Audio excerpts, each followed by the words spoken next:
السلام علیکم ورحمۃ اللہ وبرکاتہ۔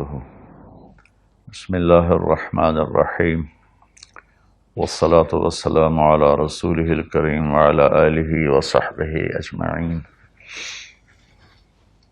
میرے عزیزوں، بھائیوں، بہنوں، بچوں، بچیوں، اور جن سب تک میری بات پہنچے اور اللہ پہنچائے، میرا سب کو سلام ہو۔ اور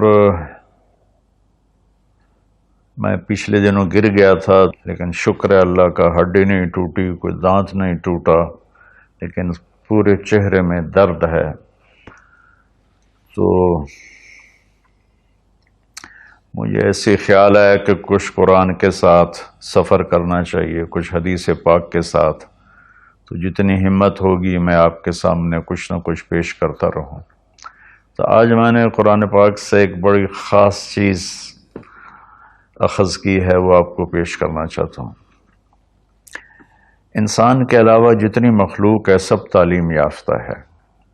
انہیں یہ پتہ ہے ہمارا بنانے والا کون ہے، انہیں یہ پتہ ہے ہماری بندگی کیا ہے۔ کل قد علم صلاتہ و تسبیحہ، ہر شے کو پتہ ہے میں نے بندگی کیسے کرنی ہے، اللہ کو یاد کیسے کرنا ہے۔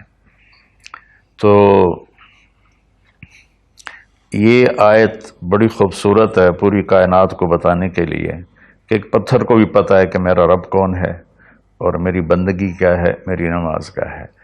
وَإِن مِّن شَيْءٍ إِلَّا يُسَبِّحُ بِحَمْدِهِ، یہ اس سے بھی زیادہ طاقتور ہے مفہوم کے لحاظ سے آیت، کہ کائنات میں ایک ریت کے ذرے سے لے کر ہمالیہ پہاڑ تک کوئی چیز ایسی نہیں جو اللہ کو یاد نہ کرتی ہو۔ لیکن انسان جاہل پیدا ہوتا ہے، اس لیے آپ حیران ہوں گے بڑے بڑے پڑھے لکھے مفکر، سائنسدان، وہ ایتھیسٹ ہیں، ان کو یہ بھی نہیں پتا کہ ہمارا بنانے والا کون ہے، ہماری زندگی کا مقصد کیا ہے، ہماری زندگی کا راستہ کیا ہے۔ وَأَنَّ هَذَا صِرَاطِي مُسْتَقِيمًا، اللہ تعالیٰ نے فرمایا یہ ہے میرا بتایا ہوا سیدھا راستہ۔ کہاں سے ملے گا؟ قرآن سے ملے گا، اور تو کہیں سے بھی نہیں ملے گا۔ تو ہمیں سیکھنا پڑتا ہے، اور سیکھنے کے لیے سب سے پہلے قرآن ہے۔ ہم شوق رکھیں قرآن کے سیکھنے کا، قرآن کو پڑھنے کا، قرآن کا ترجمہ پڑھنے کا۔ 500 آیات کے علاوہ تو سب نصیحت ہے، تو بڑا اچھا لگے گا اگر آپ روزانہ کچھ قرآن کے لیے وقت مقرر فرما لیں۔ تو قرآن یہ بتاتا ہے کہ ہم دنیا میں کیوں پیدا ہوئے ہیں، ہمارا خالق کون ہے۔ واللہ خلقکم، تمہیں اللہ نے بنایا، کس چیز سے؟ من تراب، مٹی سے بنایا۔ ایک میں نے اشارہ کر دیا کیوں بنایا ہے۔ وما خلقت الجن والانس الا لیعبدون، صرف اس لیے بنایا ہے کہ تم اللہ کے بندے بن کے چلو۔ اچھا، جتنی آسمانی کتابیں ہیں وہ زندگی کا مقصد بتاتے ہیں، خالق کا پتہ بتاتی ہیں۔ تو ساری آسمانی کتابوں کا خلاصہ قرآن پاک، اور قرآن پاک کا خلاصہ علماء کہتے ہیں سورہ فاتحہ ہے، اور سورہ فاتحہ کا خلاصہ ایاک نعبد، یا اللہ صرف تیری بندگی، صرف تیری بندگی، صرف تیری عبادت، صرف تیرے آگے سجدہ، اور کسی کے آگے نہیں۔ وَإِيَّاكَ نَسْتَعِينُ، اور یا اللہ صرف ہم تجھ سے مدد مانگتے ہیں، تیرے علاوہ ہم کسی سے نہیں مانگتے، یا اللہ صرف تجھ سے مدد مانگتے ہیں۔ ایاک نستعین، ایاک پہلے آیا ہے، پہلے ادھر بھی ایاک پہلے آیا ہے۔ اس میں یہ مطلب بتایا جا رہا ہے کہ یہ صرف اسی ایک اللہ کی عبادت ہے، اور صرف اسی ایک اللہ سے مانگنا ہے۔ عبد، عبادت عبد سے ہے کہ ہم اللہ کے بندے بن جائیں۔ تو ایک جگہ اللہ نے تعارف کرایا ہے کہ میرے بندوں، میں تمہیں بتاؤں کہ میرے بندے کون ہیں۔ ویسے تو سارے اسی کے بندے ہیں۔ وما خلقت الجن والانس، انسان جنات سب کو اللہ نے پیدا کیا، لیکن اللہ تعالیٰ فرماتا ہے کہ مجھ سے تعلق جن کا ہے اور جنہیں میں کہہ سکتا ہوں کہ یہ ہیں میرے بندے، تو وہ سورہ فرقان میں ہے صرف 12 باتوں کی، 12 باتیں جس مرد عورت میں ہوں گی اللہ اس پہ مہر لگائے گا کہ میرا ہے۔ جب میرا ہے تو پھر اللہ تعالیٰ اس کے ساتھ معاملہ خاص کرے گا نا۔ تو اللہ تعالیٰ کہتا ہے میرے بندو میرا دین تو بہت بڑا ہے، 12، یہ 5 انگلیاں 10 اور یہ 2 12 کا 12 باتیں اپنے اندر پیدا کر لو، تم میرے بنو گے۔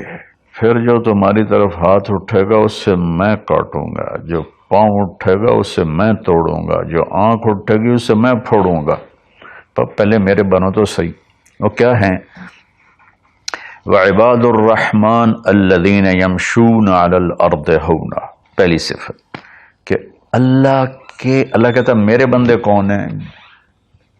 کہتا ہے جو زمین پر عاجزی اور تواضع اختیار کرے۔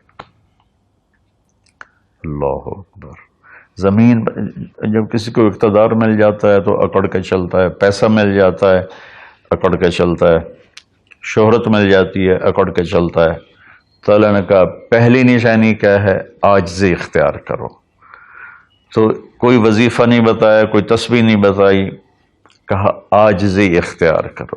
اپنی حیثیت کو یاد رکھو کہ اول نطفہ ہوں، آخر ایک مردار ہوں، کچھ عرصے کے بعد چند مٹھی مٹی ہوں، اور پھر اللہ مجھے کھڑا کرے گا تو اس دن دیکھا جس کی نیکیاں بڑھیں گی تو وہ عزت دار ہے، جس کی گھٹ گئیں وہ ذلیل و خوار ہے۔ تو پہلی صفت ہے کہ اللہ کے بندے وہ ہیں جو عاجزی اختیار کرتے ہیں۔ صرف یہ نہیں کہ زمین پر تواضع سے چلنا، نہیں، وہ پوری زندگی ان کی عاجزی کی ہوتی ہے۔ سورہ لقمان میں ہے کہ لا تمش فی الارض مرحا، بیٹا اکڑ کے کبھی نہ چلنا، انک لن تخرق الارض ولن تبلغ الجبال طولا، کہ تو نہ تو پہاڑوں سے اوپر قد لے جا سکتا ہے، نہ ایڑی مار کے زمین پھاڑ سکتا ہے۔ تو ایک میں مختصر بیان کرتا ہوں، تواضع۔ دوسری تواضع سے جڑی ہوئی بات ہے کہ تواضع کا پتہ کب چلے گا؟ وہ دوسری صفت ہے وَإِذَا خَاطَبَهُمُ الْجَاهِلُونَ قَالُوا سَلَامًا۔ سبحان اللہ۔ جب ان سے کوئی، یہاں جاہلون سے مراد ان پڑھ نہیں، جاہلون سے مراد ہے زیادتی کرنے والا۔ وَأَعُوذُ بِكَ مِنْ أَنْ أَجْهَلَ أَوْ يُجْهَلَ عَلَيَّ، یا اللہ میں پناہ چاہتا ہوں کوئی میرے اوپر زیادتی کرے یا میں کسی پر زیادتی کروں۔ یہاں جہالت سے مراد ہے زیادتی کرنے والا، بدتمیزی کرنے والا۔ تو وہ کیا کرتے ہیں؟ قالوا سلاما، وہ یہ نہیں کرتے کہ اس سے کتنے لوگ قطع تعلق مراد لیتے، باجی السلام علیکم، تو ڈرا ہو رے ساڈارا ہو رے۔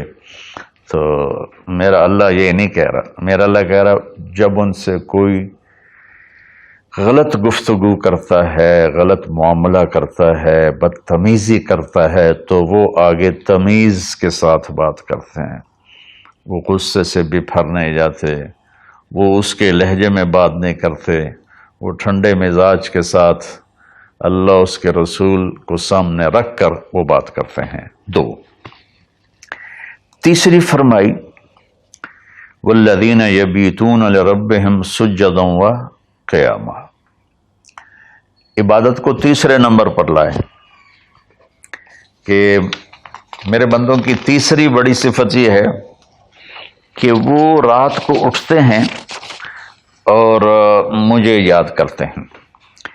اچھا، اب آج کل سستی کا زمانہ ہے، میرے نبی نے ایک حدیث سنائی تو وہ بہت بڑی خوشخبری ہے آپ کے لیے۔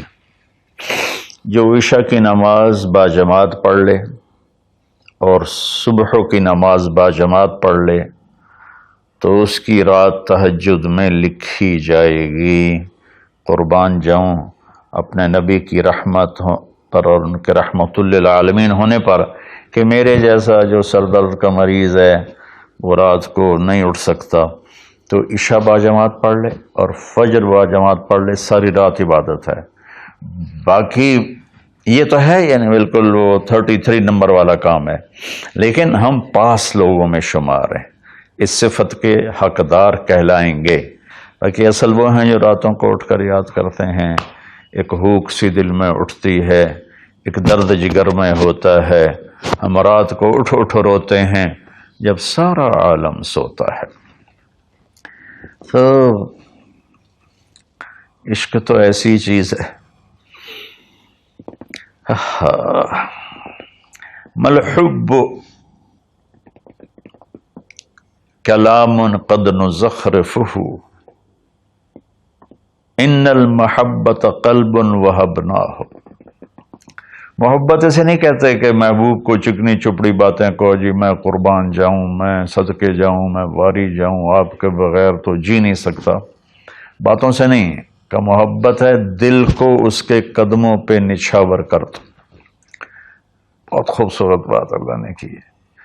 تو جو لوگ ماشاءاللہ راتوں کو اٹھتے ہیں ان کو مبارک ہو، لیکن ہمارے جیسے کمزور بھی اس فضیلت میں ہیں۔ عشاء باجماعت پڑھ لو، فجر باجماعت پڑھ لو، اور پھر اللہ تعالیٰ پہ قربان جائیں کہ ان کی جو ہے نا دعا اللہ تعالیٰ بتاتا ہے، والذین یقولون ربنا اصرف عنا عذاب جہنم ان عذابها کان غراما۔ وہ اللہ ان کی دعا بتا رہا ہے کہ وہ کہتے ہیں یا اللہ ہم سے عذاب جہنم دور فرما، چونکہ یہ نہ ٹلنے والا عذاب ہے جو چمٹ جاتا ہے، اور وہ انہا ساءت مستقرا و مقاما، اور یا اللہ وہ بہت ہی برا ہے، بہت ہی برا ہے۔ تو تہجد اور دعائیں، دعا بہت بڑی طاقت ہے، بہت بڑی طاقت ہے، بہت بڑی طاقت۔ ہم نے دعا ایسے ہی بنائی ہوئی ہے، فرض نماز کے بعد مولوی صاحب رٹے رٹائے جملے بولتے ہیں، ہم پیچھے آمین کہتے ہیں۔ دعا وہ ہے جو آپ تنہائی میں اللہ کے سامنے گڑ گڑا کر بولتے ہیں۔ میرے نبی نے فرمایا اللہ کے سامنے روو، اچھا اگر علم تبکو فتباکو، اچھا اگر تمہیں رونا نہیں آتا نا تو رونے کی شکل بنا لو۔ چوتھی چیز بتاتے ہیں، والذین یقولون ربنا اصرف عنا عذاب جہنم ان عذابها کان غراما انہا ساءت مستقرا و مقاما۔ یا اللہ جہنم سے بچانا اور جہنم کے عذاب سے بچانا، وہ اللہ آپ پہ ہی معاف کرے گا۔ یہ ہمارے اب تو عام ماحول میں جی اللہ آپ پہ ہی معاف کرے گا، اللہ بڑا غفور الرحیم ہے، اللہ آپ پہ ہی معاف کرے گا۔ تو میں تو اپنے ماحول میں بات کرتا ہوں اپنے عزیز رشتہ داروں سے کہ اللہ آپ پہ ہی کپا کٹ دے گا، سپرے نہ کرو، پانی نہ لاؤ، کھاد نہ دیو، آپ بہے کوئی بی پا دیو، اللہ آپ پہ ہی کٹ دے گا۔ لے جی مولانا صاحب کہیں گل نہ کریں دیو، بھلا کدی پانی تے کھاد تے سپرے تو بغیر بھی کاشا ہوئی۔ تو اللہ یہی کہہ رہا ہے کہ ڈرو مجھ سے اس جہنم کے عذاب سے اور اس سے بچاؤ کا راستہ اختیار کرو۔ پانچویں بات کیا ہے؟ والذین اذا انفقوا لم یسرفوا ولم یقتروا وکان بین ذلک قواما۔ بہت اعلیٰ چیز ہے، معیشت کو، اکانومی کو بہت خوبصورت انداز میں بتایا کہ میرے خاص بندے وہ ہیں، دیکھو اللہ نے دنیا کا بھی بیچ میں ڈالا۔ اللہ والے دنیا کو نہیں دیکھتے، اللہ والے چٹائیوں پہ سوتے ہیں، اللہ والے بادشاہوں سے نہیں ملتے ہیں، اللہ والوں کے پاس جایا جاتا ہے، اللہ والے کسی کے پاس نہیں جاتے ہیں۔ ارے سب سے بڑے اللہ والے تو نبی ہیں، اللہ نے فرعون کے پاس بھیجا موسیٰ علیہ السلام کو، اور کائنات کی افضل ترین ہستی اللہ کے بعد میرے نبی ہیں، ابو جہل کے پاس بھیجا۔ تو یہاں ان کی معیشت کو بتایا جا رہا ہے کہ میرے بندے وہ ہیں جتنا ہم نے ان کو دیا ہے اس سے بڑھ کر خرچ نہیں کرتے۔ قرضے اٹھا لیے، شادی آ گئی، اس پر مجھے ایک بتا رہا تھا ساتھی کہ ایک آدمی نے اپنے بچے کی شادی کی تو 40 لاکھ کی آتش بازی چھوڑی۔ یہ اللہ اس سے منع کر رہا ہے کہ میرے بندے وہ ہیں کہ جو ایسے نام و نام 40 لاکھ روپے کو آگ لگا دی، اس 40 لاکھ روپے پر کتنے غریب بچیوں کی شادیاں ہو جاتی، کتنے مریضوں کا علاج ہو جاتا۔ وَلَمْ يَقْتُرُوا، دوسری بات ہے کہ جتنا دیا ہے اس سے اوپر نہیں جاتے کہ قرضوں میں چلے جائیں، اکانومی برباد ہوگی۔ اور وَلَمْ يَقْتُرُوا، اور جتنا دیا ہے اس سے کم بھی خرچ نہیں کرتے، کنجوس نہیں ہوتے، بخیل نہیں ہوتے، لالچی نہیں ہوتے۔ یہ چیز بھی اکانومی کو ہٹ کرتی ہے کہ بس جوڑتے جاؤ اور اس کو آگے بڑھاؤ نہیں، اس کو آگے دو نہیں۔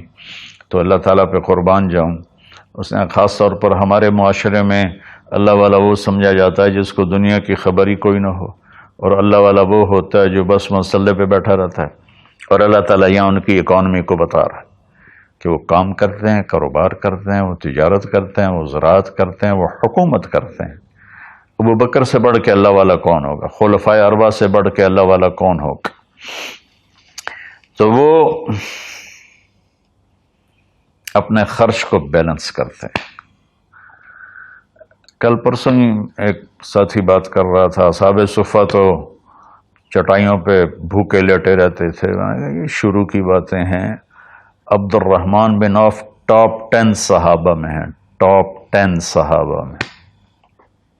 جب ان کا انتقال ہوا تو ان کی 4 بیویوں کو جو 1/8 ملا وہ 48,000 دینار تھے، تو آج کے لحاظ سے وہ 12 ارب روپے بنتا ہے۔ جس آدمی کا 1/8 12 ارب ہو تو پورا کتنا ہوگا؟ اور 10,000 بکریاں، 1,000 اونٹ، 1,000 گھوڑے، اور شام، عراق، مصر، حجاز میں زمینیں، جائیدادیں، باغات۔ یہ تو پھر اللہ والی کوئی نہیں، اور اللہ کا نبی کہہ رہا ہے یہ ابو بکر جنتی، عمر جنتی، عثمان جنتی، علی جنتی، طلحہ جنتی، زبیر جنتی، عبد الرحمن بن عوف جنتی، اور ابو عبیدہ بن جراح جنتی، سعد بن ابو وقاص جنتی، اور سعید بن زید جنتی۔ یہ سب بڑے، 4 تو ویسے ہی حکمران ہیں، خلفاء ہیں۔ اور حضرت زبیر کے 1,000 غلام تھے جو ان کی کھیتی باڑی اور تجارت کو سنبھالتے تھے، اور حضرت طلحہ کے امپورٹ ایکسپورٹ کے لیے بحری جہاز چلتے تھے۔ سعد بن ابی وقاص کا وہ مدینے کی جنوب کی طرف وادی عقیق ہے، جو آج کے زمانے کا ڈیفنس کہہ لیں، وہاں ان کا سرخ پتھر کے سے بنا ہوا محل تھا۔ تو چونکہ پوری سیرت ہمارے سامنے نہیں، تو بس وہ ایک ہی چیز دیکھتے ہیں کہ بس یہ اللہ والے تو پھٹے کپڑے ہوتے ہیں، اللہ والے تو کسی سے ملتے ہی نہیں، اللہ والوں تو ستو پھانک کے زندگی گزار لیتے ہیں۔ جب اللہ نے صحابہ کو مال دیا تو عثمان رضی اللہ تعالی عنہ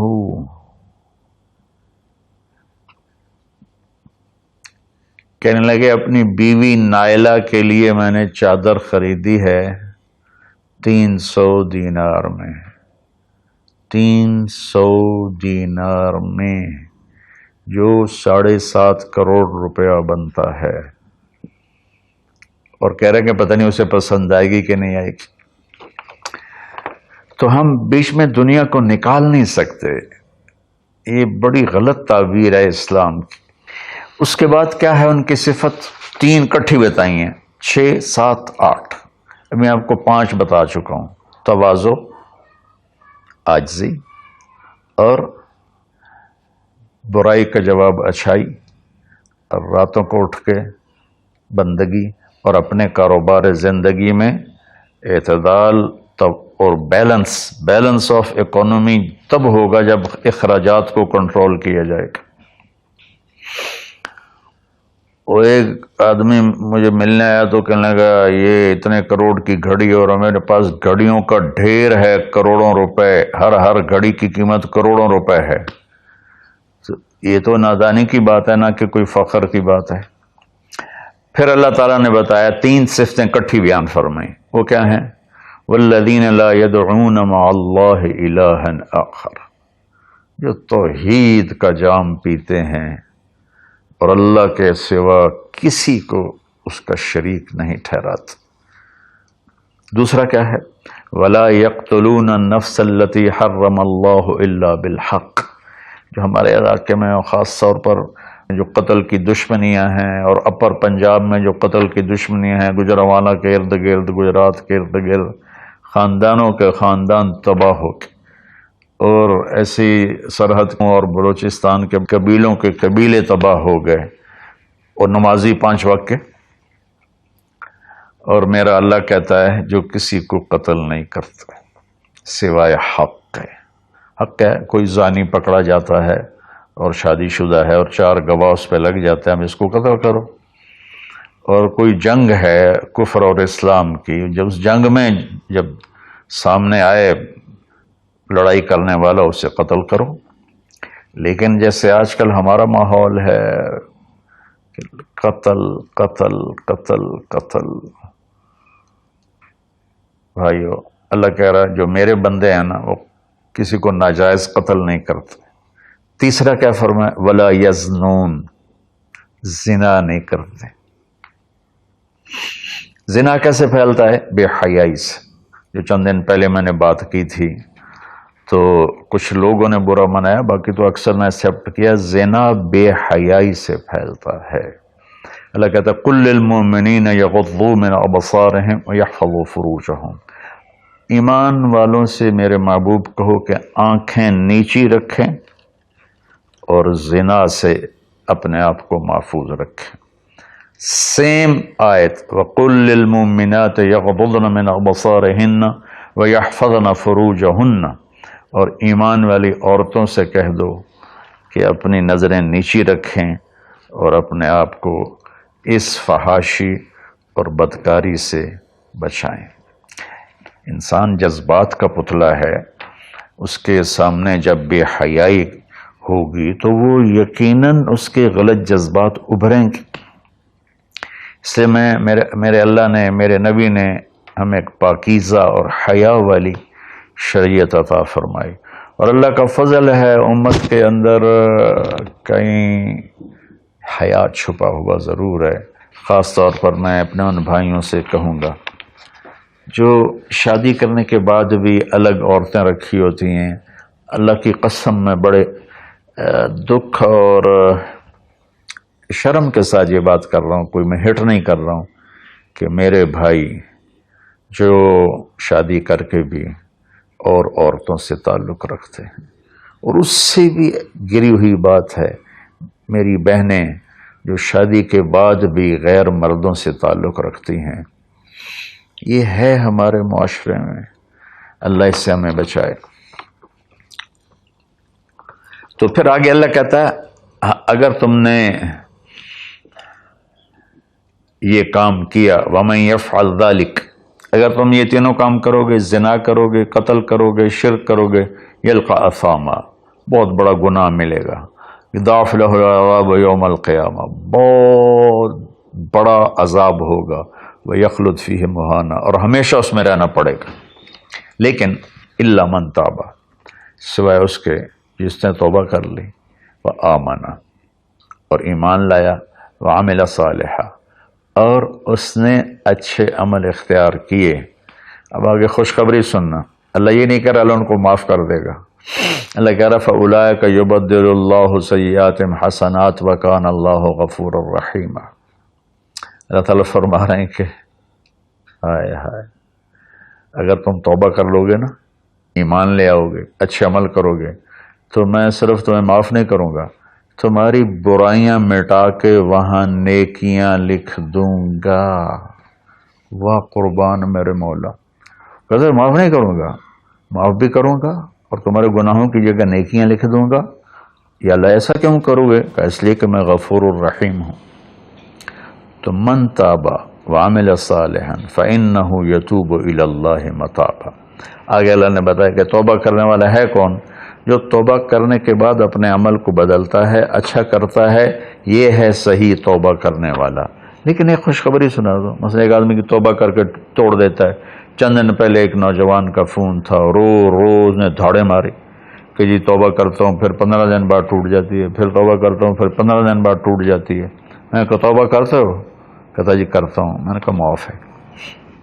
وہ انسان ہی نہیں جس سے خطا نہ ہو، وہ انسان ہی نہیں جو بھولے نہیں. تو میرے اللہ نے توبہ کی کوئی لمٹ نہیں رکھی، نہ عدد نہ عمر. بھائی تو 60 سال کا ہو گیا ہے، تجھے حکومت پاکستان ریٹائر کرتی ہے، ہم بھی تیری توبہ قبول نہیں کریں گے. یا بھائی تو 3 دفعہ کر چکا ہے گناہ، اب ہم تیری توبہ قبول نہیں کریں گے. اللہ تعالیٰ کہتا ہے لو بلغت الذنوب عنان السماء ثم استغفرتنی غفرت لک ولا ابالی. میرے بندے میں اتنا بڑا رحم کرنے والا ہوں، تم ایک عورت یا ایک مرد اتنے گناہ کرو کہ زمین پہ رکھتے رکھتے رکھتے رکھتے آسمان کی چھت کو لگا دو، پھر ایک دفعہ کہو یا اللہ معاف کر، تو میں ساری معاف کر دوں. ہمارا اللہ بڑا پیارا اللہ ہے. اچھا، 9ویں صفت کیا ہے ان کی؟ والذین لا یشہدون الزور واذا مروا باللغو مروا کراما. اس کا ایک ترجمہ تو یہ ہے کہ جہاں گندی محفل ہو اور شرابی کی محفل چل رہی ہے، یا کوئی ناچ گانے کی محفل چل رہی ہے، یا کہیں کسی کی غیبت ہو رہی ہے، برائی ہو رہی ہے، کسی پہ ظلم ہو رہا ہے، تو وہ اس میں شامل نہیں ہوتے، چپ کر کے دائیں بائیں سے نکل جاتے ہیں. دوسرا ترجمہ یہ ہے کہ جو جھوٹی گواہی نہیں دیتے، جو جھوٹی گواہی نہیں دیتے. اچھا، اس میں ایک بڑی اور خوبصورت بات ہے، مروا کراما وَإِذَا مروا باللغو مروا کراما. میں دیکھوں گا شراب پی رہے ہیں بچے تو میں کہوں بدبخت، نامراد، ذلیل، کمینے، شرابیں پی رہے ہیں، چرس بیچ رہے ہیں یا چرس پی رہے ہیں، میرا یہ معاملہ ہوگا. لیکن مرو کرا، جب وہ کسی غلط محفل کو دیکھتے ہیں تو عزت کے ساتھ گزر جاتے ہیں، یعنی اپنا دامن بھی بچاتے ہیں، اور جو برائی کر رہے ہوتے ہیں ان کو بھی حقیر نہیں سمجھتے. میں اپنے دیندار طبقے کے سامنے ہاتھ جوڑتا ہوں کہ غلط راہوں پہ چلنے والوں کو حقیر نہ جانیں، ان سے نفرت نہ کریں، ان سے پیار کریں. میں اپنے گاؤں میں ہوں، تلمبا 3 کلومیٹر ہے، 250 طوائفیں ہیں. ان کو صرف بیٹی کہنے پر ان کی زندگی کیا سے کیا ہوگی. وہ کچھ ان کا وظیفہ لگایا تھا تو ان کی زندگی کیا سے کیا ہوگی. تو بھائی کسی کو حقیر نہ جانو، کسی سے نفرت نہ کرو، چاہے کوئی غیر مسلم ہے چاہے کوئی مسلم ہے، لیکن تمہارے عقائد کے خلاف ہے، یہ تمہارا جھگڑا ہے، تمہیں لڑائی ہے، یا وہ زانی ہے، شرابی ہے، جواری ہے، نفرت نہ کرو، نفرت نہ کرو، نفرت نہ کرو. اور 10ویں ہو گئی وَإِذَا مَرُّوا بِاللَّغْوِ مَرُّوا كِرَامًا، کہ وَالَّذِينَ إِذَا ذُكِّرُوا بِآيَاتِ رَبِّهِمْ لَمْ يَخِرُّوا عَلَيْهَا صُمًّا وَعُمْيَانًا. جب ان کے سامنے اللہ کی بات آتی ہے تو سننے سے انکار نہیں کرتے، یعنی آنکھیں بند نہیں کرتے، کان بند نہیں کرتے، کہ جیسے اندھے اور بہرے پر چیز پیش کرو تو اسے پتہ نہیں لگے گا. تو میرا اللہ کہہ رہا ہے کہ جب ان کے سامنے میری بات آتی ہے، میرا قرآن آتا ہے، میرے نبی کا فرمان آتا ہے، تو اندھے بہرے نہیں ہوتے بلکہ غور کر کے سنتے ہیں، غور کر کے سنتے ہیں. تو اللہ ایک ان کی صفت یہ بتا رہے ہیں کہ وہ اللہ کا کلام سنتے ہیں تو تاثر لیتے ہیں اور اپنے آپ کو بدلتے ہیں اور اپنے گناہوں پر باقی نہیں رہتے، بلکہ اپنے آپ کو توبہ کرتے ہیں اللہ کے سامنے. پھر جب توبہ ٹوٹ جائے پھر رو دھو کے توبہ کرتے ہیں. 11. 12ویں صفت کیا ہے؟ سبحان اللہ. واہ جی واہ. اللہ والوں کو تو بیوی بچوں کی بھی پرواہ نہیں ہوتی. اللہ والوں کے گھروں میں تو فاقے ہوتے ہیں. اب یہ اللہ والوں کی بات بتا رہا ہوں.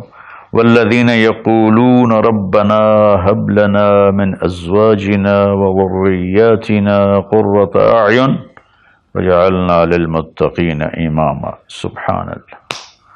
جو کہتے ہیں یا اللہ ہمیں ہمارے ازواج یعنی بیویاں، ہماری اولادیں ایسی دے جو آنکھوں کی ٹھنڈک بن جائیں، اور ہمیں متقین کا سردار بنا، امام بنا. اپنی وجاہت مانگتے ہیں، وجاہت. اچھا، حب، وہب، آتا، اعطا، تین لفظ ہیں دینے کے، آتا دیا، اعطا دیا، وہب دیا، لیکن تینوں کے مطلب الگ الگ ہیں۔ آتا کہ میں نے آپ کو ایک چیز دی، قلم دیا، لیکن آپ کو مالک نہیں بنایا، واپس لے سکتے، بھائی واپس کرو۔ آتا میں آپ کو گاڑی دیتا ہوں تو میں آتا کا مطلب ہے کہ میں واپس نہیں لوں گا، یہ تمہاری پکی ملک ہو گئی۔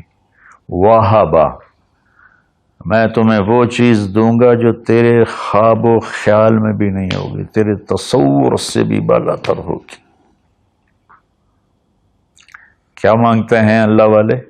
یا اللہ میری بیوی ایسی ہو، اتنی اچھی ہو کہ میرے تصور سے بھی بالا تر ہو، میری اولاد ایسی ہو، اتنی نیک ہو، اتنی صلاحیت والے ہوں کہ میرے تصور سے بھی بالا تر ہوں۔ اللہ ہمیں یہ دعا سکھا رہا ہے، یہ نہیں کہا کہ مانگو آتے نہ، کہہ رہا ہے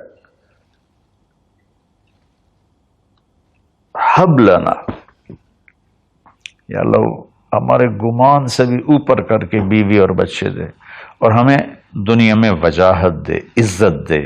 اس کا مانگنا انسانی حقوق میں شامل ہے۔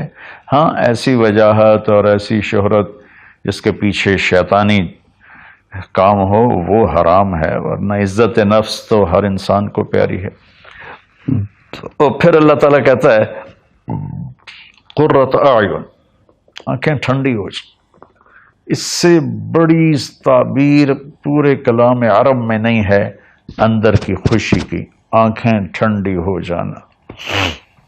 ایک اس کا الٹا محاورہ ہے، اسقط اللہ عینک، اللہ تیری آنکھیں گرم کرے، یعنی تجھے تکلیف دیکھنی پڑے، اللہ تیری آنکھیں ٹھنڈی کرے، یعنی تمہیں سکھ دیکھو، تم سکھ دیکھو۔